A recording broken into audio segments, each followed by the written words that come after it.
சாரதையே உன் திருவடி சரணம் அம்மா. அம்பா தேவி சாரதையே உன் திருவடி சரணம் அம்மா.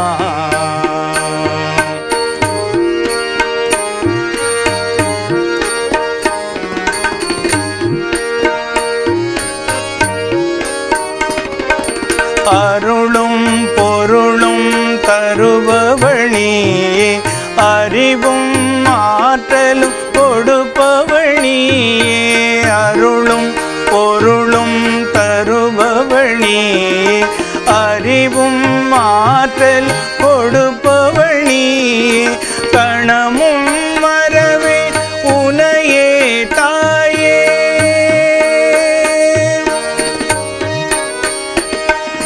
கணமும் மறவே உனையே தாயே. கருணாம்பிகையே காத்தருள்வாயே. கருணாம்பிகையே காத்தருள்வாயே. தேவி சாரதையே உன் திருவடி சரணம் அம்மா.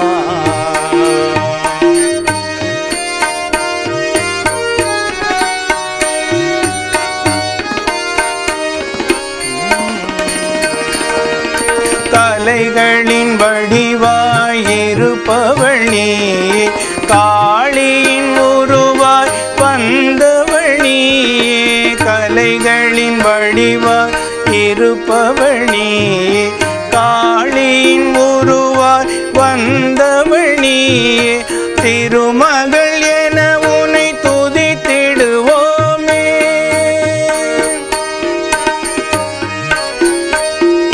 திருமகள் என உனை துதித்திடுவோமே. உன் திவ்ய தரிசனம் தந்திடுவாயே. திவ்ய தரிசனம் தந்திடுவாயே. தேவி சாரதையே உன் திருவடி சரணம் அம்மா.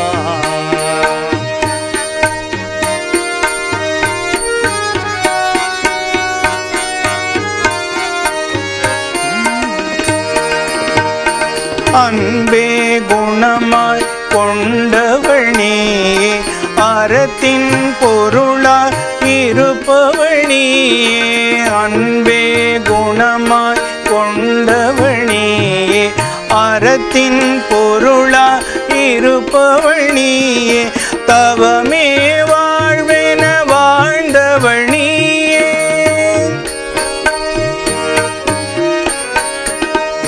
தவமே வாழ்வென வாழ்ந்தவனியே. தரணியை காத்திடும் தாயும் நீயே. தரணியை காத்திடும் தாயும் நீயே. தேவி சாரதையே உன் திருவடி சரணம் அம்மா. அம்பா தேவி சாரதையே உன் திருவடி சரணம் அம்மா. ஸ்தாபகாய ச தர்மஸ்ய சர்வதர்மஸ்வரூபினே அவதார வரிஷ்டாய ஸ்ரீ ராமகிருஷ்ணாய தே நமக. ஜனனீம் சாரதா தேவீம் ராமகிருஷ்ணம் ஜகத்குரும் பாதபத்மே தயோஸ்ருத்வா பிரணமாமி முகூர்முகு. நமஸ்ரீ யதிராஜாய விவேகானந்த சூரயே சச்சித் சுகஸ்வரூபாய சுவாமினே தாபகாரிணே. சாரதாம் சாரதாம் போஜ வதனா வதனாம்புஜே சர்வதா சர்வதாஸ்மாகம் சந்நிதிம் சந்நிங்கிரே. பக்த மகாஜனங்களே, நாம் மகாபாரதத்தில் உள்ள முக்கியமான விஷயங்களை குறித்து சிந்தித்து கொண்டிருக்கின்றோம். மகாபாரதத்தில் 13 ஆண்டு காலம் பஞ்சபாண்டவர்கள் மிகுந்த சிரமப்பட்டார்கள். அந்த 13 ஆண்டுகளுக்கு பிறகு அவர்களை அந்த நாட்டு மன்னன் என்ன செய்தான் என்றால் உபப்ளவியா என்ற ஒரு நாட்டை அவர்களுக்கு கொடுத்து அங்கேயே அவர்களுக்கு எல்லா வசதிகளும் ஏற்படுத்தி கொடுத்தான். இப்பொழுது இந்த தர்மன் அங்கிருக்கின்றான், அவன் எல்லா விஷயங்களிலிருந்தும் அவன் விடுபட்டு விட்டான். 13 ஆண்டு காலம், அதாவது 12 வருட காலம் காட்டு வாழ்க்கையும் 1 வருடம் அஞ்ஞாதவாசத்தையும் அவன் வெற்றிகரமாக முடித்து விட்டான் என்ற செய்தியை கேட்டதும் நிறைய பேர் அவனை பார்ப்பதற்காக அங்கே வருகின்றார்கள். பெரிய பெரிய சான்றோர்களெல்லாம் வருகின்றார்கள்.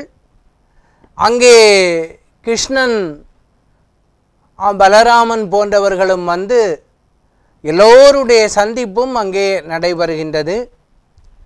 அந்த காலகட்டத்தில் அந்த உத்தரைக்கும் அபிமன்யுவுக்கும் திருமணமும் நடந்து வெற்றிகரமாக முடிந்துவிட்டது. இப்படியாக ஒரு சந்தோஷம், ஒரு சங்கடத்தை நீக்கி ஒரு சந்தோஷ வாழ்க்கை முதலில் அவர்கள் அனுபவிக்கின்றார்கள். அப்போ துரியோதனன் என்ன செய்தான் என்றால், அவன் எப்பொழுதும் போருக்கு தயாராகத்தான் இருக்கின்றார்.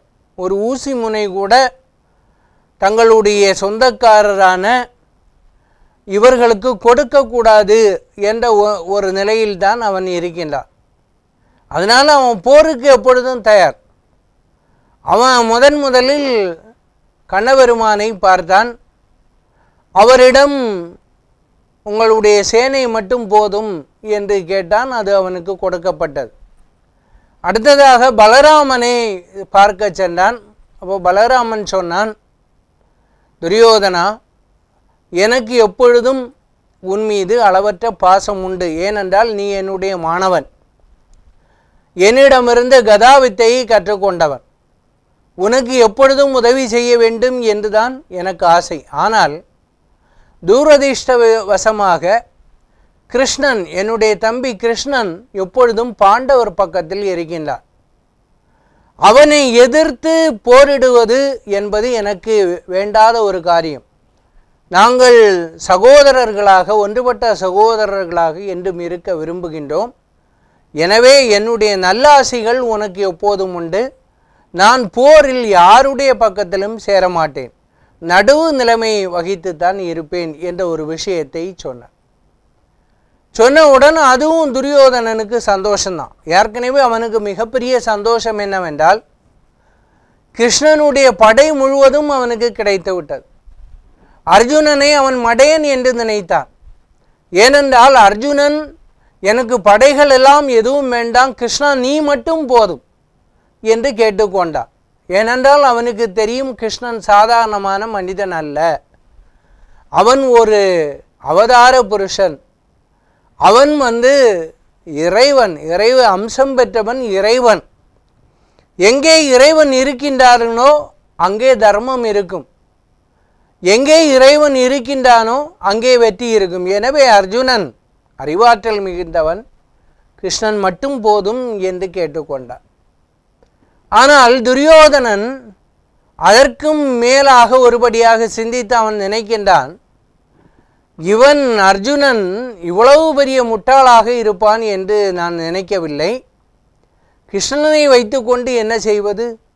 அவனுடைய படைதானே வேண்டும், அதை அவன் கேட்காமல் விட்டு விட்டானே என்று சொல்லி எள்ளி நகையாடியபடி சிரித்து கொண்டே அவன் நாட்டை அடைகின்றான். இப்பொழுது இவன் நாட்டை அடைந்த பிறகு நிறைய மன்னர்களை எல்லாம் சந்தித்து அந்த மன்னர்களை எல்லாம் தன் பக்கம் அழைத்து கொண்டான். ஏற்கனவே அவன் எல்லோரையும் நண்பர்களாக்கி, பாண்டவர்கள் தேசத்தில் இல்லாத சமயத்தில் யாரையெல்லாம், எப்படிப்பட்ட திறமையானவர்களையெல்லாம் தன் பக்கம் இழுக்க வேண்டுமோ அவர்களையெல்லாம் இழுத்து கொண்டான். அவன் அடுத்ததாக வேண்டும் என்று நினைத்தவன் சல்லியன். ஏனென்றால் சல்லியனை எளிதில் யாரும் வெல்ல முடியாது. அப்படிப்பட்ட அளவற்ற ஆற்றல் உடையவன் சல்லியன். போரில் நேருக்கு நேர் நின்று அவனை வெல்வது என்பது மிகப்பெரிய கடினமான ஒன்று. அந்த சல்லியன் யார் என்றால், அவன் மத்ர தேசம் என்ற தேசத்தினுடைய அரசன். அவன் பாண்டவர்களுக்கு நெருக்கமானவன். ஏனென்றால் பாண்டவர்கள் 5, குந்தி தேவிக்கு பிறந்தவர்கள் 3 பேர்கள், அதாவது தர்மன், பீமன், இன்னும் ஒன்று அர்ஜுனன். அந்த பாண்டுவினுடைய இன்னொரு மனைவி மாத்ரி. அந்த மாத்ரிக்கு பிறந்தவர் தான் நகுலன், சகாதேவன். ஒரே அப்பா, 2 மனைவிகள். மூத்த மனைவிக்கு பிறந்தவர்கள் தர்மன், பீமன், அர்ஜுனன். இரண்டாவது மாத்ரிக்கு பிறந்தவர்கள் நகுலன், சகாதேவன். அந்த மாத்ரியினுடைய சகோதரன் தான் சல்லியன், மிகப்பெரிய வீரன். அவன் மத்ர தேசத்தினுடைய அரசன். அங்கே மிகப்பெரிய அரசனாக இருந்து கொண்டிருக்கின்றான். யாரும் அந்த தேசத்தை வெல்ல முடியாது. அவன் என்ன செய்கின்றான் என்றால், பஞ்ச பாண்டவர்களுக்கு உதவுவதற்காக தன்னுடைய சேனையோடு அந்த பஞ்சபாண்டவர்கள் தங்கியிருக்கக்கூடிய இடத்திற்கு வருகின்றார். அதாவது உபப்ளவியா நாட்டில் அவன் நேராக அங்கே வருகின்றான், அந்த நாட்டை நோக்கி வருகின்றான். இவன் அப்படி வருவதை ஒற்றர்கள் எல்லோரும் துரியோதனனிடம் தெரிவிக்கின்றார். அப்போ துரியோதனனுக்கு எப்படியாவது சூழ்ச்சி செய்து அந்த சல்லியனை தன் பக்கம் அழைத்து கொள்ள வேண்டும். ஏனென்றால் அவன் ஒருவனே அநேக படைகளுக்கு சமமானவன், அவ்வளவு ஆற்றல் மிக்கவன், அவ்வளவு திறமை உடையவன். அதனால் என்ன செய்கின்றான் என்றால், சல்லியன் எங்கெங்கே எல்லாம் படைகளோடு வருகின்றானோ, அந்த எங்கெங்கெல்லாம் அவனுடைய படைகள் தங்குகின்றதோ அங்கேயெல்லாம் ஒரு முகாம் அமைத்து அந்த படைகளுக்கு ஆயிரக்கணக்கான லட்சக்கணக்கான வீரர்களுக்கு தேவையான அனைத்து உணவு வசதிகளையும் அங்கே செய்து விடுகின்றார். அடுத்ததாக இவர்கள் எங்கே சென்று தங்குவார்கள் என்பதை அறிந்து அங்கே அனைத்து விஷயங்களையும் செய்து விடுகின்றனர். அந்த படைகளுக்கு எந்த ஒரு சிரமமும் இல்லாமல் அந்த சல்லியனுடைய படைகள் ஒவ்வொரு நாளும் எங்கெங்கு தங்குகின்றதோ அந்தந்த நாடுகளுக்கெல்லாம் அந்தந்த இடங்களுக்கெல்லாம் இவன் முகாம் அமைத்து அவர்களுக்கு தேவையான அறுசுவை உணவு கொடுத்து அவனை கவனிக்கின்றார். ஆனால் சல்லியன் நினைத்தான், நான் இந்த உபப்ளவிய நாட்டுக்கு சென்று என்னுடைய தர்மனை சந்திக்க நான் செல்லுகின்றேன், என்னுடைய சகோதரியினுடைய குழந்தைகளை சந்திக்க நான் செல்லுகின்றேன். அவர்கள் 13 வருட காலம் மிகவும் கஷ்டப்பட்டவர்கள். அதனால் நானும் என்னுடைய படைகளோடு அங்கு சென்று தங்கி அவர்கள் பக்கம் இருந்து யுத்தம் செய்வதற்காக செல்லுகின்றேன். ஆனால் நான் வருவதை அறிந்து யுதிஷ்டிரன் இந்த அருமையான ஏற்பாடுகளை எல்லாம் செய்து வைத்திருக்கின்றான் என்று நினைத்தான். அதனால் அந்த ஏற்பாடுகளை செய்து கொண்டிருக்கக்கூடிய வீரர்களினுடைய தலைவனை அழைத்து, அப்பா, உங்களுடைய சேவையில் நான் மிகவும் மகிழ்ந்திருக்கின்றேன். எனவே உங்களுடைய இந்த சேவைக்கெல்லாம் காரணமாக இருந்து யார் உங்களை வழிகாட்டுகின்றார்களோ அவர்களை நான் சந்திக்க விரும்புகிறேன். அவர்களை அழைத்து வருவாயாக. என்னுடைய முழு ஒத்துழைப்பையும் நான் அவர்களுக்கு கொடுக்க விரும்புகின்றேன். நான் வந்ததை அவர்களுக்கு தெரிவிப்பாயாக என்று. இவர்கள் வீரர்கள் ஓடி சென்றார்கள். துரியோதனனிடம் சென்றான். துரியோதனன் ஓடி வந்தான், சல்லியனை வணங்கினான். சல்லியா, நான் தான் தங்களுக்கு வழிநடுக அனைத்து ஏற்பாடுகளையும் செய்தவன். அறுசுவை உணவையும் தாங்கள் தங்குவதற்கான எல்லா ஏற்பாடுகளையும் அடியேன்தான் செய்திருக்கின்றேன். இதில் தாங்கள் மனமகிழ்ச்சி அடைய வேண்டும் என்று சொல்லி சல்லியனுக்கு தூக்கி வாரி போட்டது. சரி, இப்போது உனக்கு என்ன வேண்டும்? எனக்கு தேவையான அனைத்தையும் நீ செய்து விட்டாய், என்ன வேண்டும் என்று கேட்டான். துரியோதனன் சற்றும் தாமதிக்காமல், தாங்கள்தான் வேண்டும், தங்கள் படையோடு எங்கள் பக்கமிருந்து யுத்தம் செய்ய வேண்டும் என்று. சல்லியன் ஒரு நிமிடம் சிந்தித்தான். பல நாட்களாக பல இடங்களில் தங்கி இந்த படைகள் வரும்போதெல்லாம் அவனே உணவு கொடுத்து நமக்கு தேவையான அனைத்தையும் செய்து நம்மை வழிநடத்தி இருக்கின்றான். எனவே உணவு கொடுத்தவனுக்கு நாம் நன்றி கடமை பட்டிருக்கின்றோம். சரி துரியோதனா, நான் உன் பக்கத்திலிருந்து போர் செய்ய தயாராகி இருக்கின்றேன். ஆனால் என்னுடைய வேண்டுகோளை நீ ஏற்றுக்கொள்வாய். நான் என்னுடைய மருமக்களை, அதாவது தர்மன், பீமன் போன்றவர்களை எல்லாம் நான் சந்திக்க விரும்புகின்றேன். அவர்களை சந்தித்து விட்டு மீண்டும் முன்பக்கம் வருகின்றேன் என்று சொல்லி அவன் அந்த உபப்ளவிய நாட்டிற்கு செல்லுகின்றான். அங்கே தர்மன் சல்லியனை அருமையாக வரவேற்கின்றான். நல்ல ஆசனத்தில் உட்கார வைக்கின்றான். 13 வருட காலம் தாங்கள் பட்ட கஷ்டத்தை எல்லாம் அவனுக்கு தெரியப்படுத்துகின்றான். கண்ணீர் வடித்து அவர்களிடம் எல்லா விஷயத்தையும் எடுத்து சொல்லுகின்றான். இவனும் சல்லியனும் அதை கேட்டு மனம் நொந்து அவனும் கண்ணீர் வடிக்கின்றான். இப்படியாக அவர்கள் பேசிக்கொண்டிருக்கும் போது சல்லியன் சொன்னான், நான் ஒரு இக்கட்டான நிலையில் மாட்டிக்கொண்டேன். என்னால் உங்களுக்கு உதவ இயலாது. ஏன் என்று கேட்டான் யுதிஷ்டன். தாங்களும் தங்களுடைய படைகளும் எங்களோடு தானே இருக்க வேண்டும், ஏன் உதவ முடியாது என்று கூறுகின்றீர்கள் என்று கேட்டான். அப்பொழுது துரியோதனன் செய்த சதியை பற்றி சல்லியன் சொன்னான். வழிநடுக அனைத்து ஏற்பாடுகளையும் செய்து என்னை கவர்ந்து விட்டான். நானும் வேறு வழியில்லாமல் அவன் போட்ட அந்த உணவுக்காகவும் அவனுடைய உபசரிப்புக்காகவும் நான் அவன் பக்கத்திலிருந்து போர் செய்வதற்கு ஒத்துக்கொண்டேன், என்னை மன்னித்து விடு என்று சொன்னான். சற்று நேரம் எல்லோரும் அமைதியாக இருந்தது. கண்களிலிருந்து கண்ணீர் தாரை தாரையாக ஒழுகியது. இன்னுமா இறைவன் இப்படிப்பட்ட கஷ்டங்களை நமக்கு தந்து கொண்டிருக்கின்றார்? ஏன் சோதனைக்கு மேல் சோதனையாக நமக்கு மட்டும் வருகின்றது? நமக்கு இருந்த ஒரு பெரிய படை தலைவரை நாம் இழந்து விட்டோமே, என்ன செய்வது? நம் பக்கம் இருக்கக்கூடிய நம்முடைய நேரடி சொந்தக்காரராக இருக்கக்கூடிய அவரையும் நாம் இழந்து விட்டோமே, எல்லாவற்றையும் இழந்து விட்டு இனி என்ன செய்வது என்று சொல்லி யோசனை செய்து கொண்டு அழுது கொண்டிருந்தார். இருந்தாலும் அநேக கஷ்டத்தை அனுபவித்தவன் தர்மன். பஞ்சபாண்டவர்கள் இப்போது தெளிவாக இருக்கின்றார்கள். தருமன் சொன்னான், சல்லியா, அதாவது என்னுடைய மாமா, எனக்கு தாங்கள் ஒரே ஒரு உதவி செய்ய வேண்டும். சரி சொல், என்ன உதவி செய்ய வேண்டும்? நான் செய்ய தயாராக இருக்கின்றேன் என்று சொன்னான். ஐயனே, தாங்கள் ஒருவேளை கர்ணனுக்கு தேரோட்டியாக கடைசி நாட்களில் செல்லலாம் என்று என்னுடைய மனம் முன்கூட்டியே தெரிவிக்கின்றது. அப்படி தாங்கள் கர்ணனுக்கு தேரோட்டியாக இருந்தால், தாங்கள் கர்ணனுக்கு தேரோட்டும் பொழுது கர்ணனுக்கு பிடிக்காதவன் யார்? அர்ஜுனன். அவனை பற்றியும் அவனுடைய பராக்கிரமத்தை பற்றியும் அடிக்கடி எடுத்து சொல்லிக்கொண்டே இருக்க வேண்டும். இதனால் கர்ணனுடைய மனதில் ஒரு வெறுப்பை ஏற்படுத்த வேண்டும். அவனுடைய பராக்கிரமத்தை தாங்கள் அடிக்கடி எடுத்து சொல்ல வேண்டும் என்று சொல்லி சொன்னான். சல்லியனும் சரி என்று சொல்லி ஒத்துக்கொண்டான்.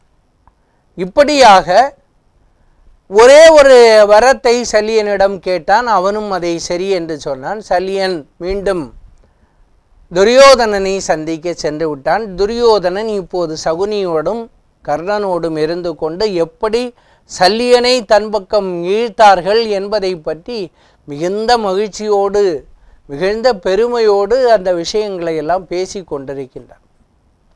அப்பொழுது துருபத மன்னன் என்ன அடுத்ததாக ஒரு விஷயத்தை செய்கின்றான். அவன் தன்னுடைய சிறந்த மந்திரிகளில் ஒருவனை தேர்ந்தெடுத்து அஸ்தினாபுரத்திற்கு தூது ஆக அனுப்புகின்றான். அஸ்தினாபுரத்திற்கு தூது அனுப்பும் பொழுது 2 முக்கியமான விஷயங்களை சொல்லி அனுப்புகின்றான். இந்த தூதுவன் அங்கே அஸ்தினாபுரத்துக்கு செல்லுகின்றான். அங்கே திருதராஷ்டிரனை சந்திக்கின்றான். பெரியோர்கள் பீஷ்மர் போன்றவர்களை எல்லாம் சந்திக்கின்றான்.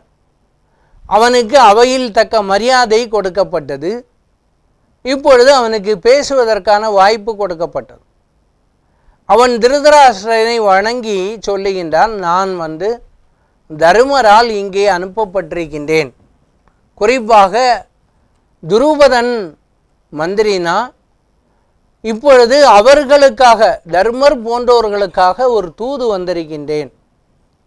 இதில் என்ன விஷயம் என்றால், பாண்டவர்கள் தாங்கள் சொன்னபடி 13 வருட காலம் வெளியே வாசம் செய்து விட்டார்கள். அதாவது 12 வருட காலம் காட்டில் வாழ்க்கையும் 1 வருட காலம் அஞ்ஞாத வாசத்தையும் வெற்றிகரமாக முடித்து விட்டார்கள். எனவே அவர்களுக்கு சேர வேண்டிய அந்த பூர்வ சொத்தை பிரித்து கொடுக்க வேண்டும். இது துருபதனுடைய கட்டளை என்று ஒரு விஷயத்தை சொன்னார். இரண்டாவது, தர்மன் சொந்தமாக அவன் திட்டமிட்டு சம்பாதித்த அந்த இந்திரபிரஸ்தம் இருக்கின்றதே, அந்த இந்திரபிரஸ்தம் அது முழுக்க முழுக்க தர்மனுக்கு உரியது. அதையும் உடனடியாக தர்மனிடம் ஒப்படைக்க வேண்டும். இந்த ரெண்டையும் செய்யாவிட்டால் இந்த 2 விஷயத்திற்காக அடுத்தபடியாக போரை எதிர்கொள்ள வேண்டியிருக்கும் என்ற கட்டளையை சொன்னார். இதை கேட்டவுடன் பீஷ்மர் போன்றவர்கள் ஆமோதித்தார். எவ்வளவு சத்தியமான வாக்கு!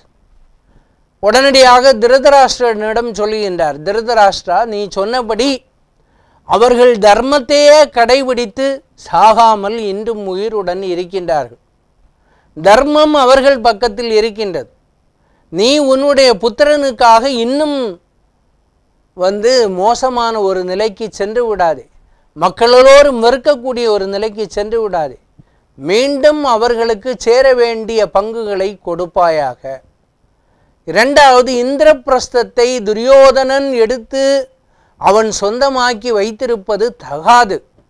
ஏனென்றால் அது இந்திரனால் வடிவமைக்கப்பட்டு பாண்டவர்களுக்கு வழங்கப்பட்ட ஒரு நகரம்.